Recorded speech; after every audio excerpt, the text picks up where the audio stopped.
this was reported. And since then, many new neighbors have moved in, and today they are shocked by his arrest. Fox 25's Tom George joins us live in that neighborhood with more. Tom? Well, Mike and Wendy, you can still see the crime scene tape up here. It's a very active scene in front of Anthony Palma's house. I've been here most of the day. Investigators have been in and out. And just to give you a quick look at where that house is, if you look just 2 houses down, that's the house where Kirsten Hatfield went missing back in 1997. Now, her family doesn't live there anymore, but I talked with a woman who does, and she says she's shocked by what may have happened in her very own home. As investigators were in and out of Anthony Palma's house today, it's very scary. Yeah, very sad, very scary. Neighbors in shock as a dark history on their quiet street began to come to light. Just unbelievable that he would stay in the same house for that length of time. Yeah.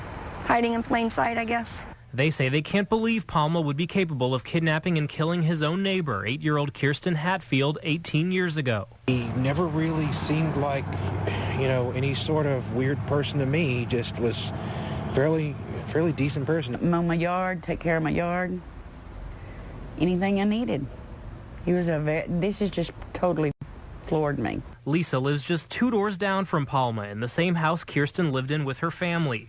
She moved in a few years after and never knew about the case until later. Yeah, I guess it would make you feel violated and betrayed.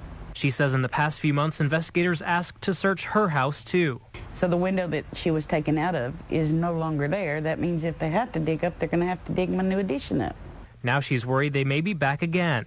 And because it is the house, it really disturbs me that the possibility. The possibility that she didn't really know her neighbor at all. If he's guilty, it needs to be set at peace. The little girl needs to be at peace. Now, Lisa, the woman who lives in that house wants to reiterate to anybody coming by this neighborhood that, again, she is not a member of the family. She knew nothing about the case when she moved into the house. Again, still very active police presence here, and the neighbors say they just want to be left alone as this investigation continues. Live in Midwest City tonight, Tom George, Fox 25 News. And experts tell us finding new leads when it comes to cold cases is not uncommon. In fact, with new technology, many departments have specific teams that focus on finding those long-lost answers. Fox 25's Bill Shammer talked with a man who studied investigations for decades. So what did he have to say about these new findings? Good evening, Mike and Wendy. Well, that professor told me that years ago,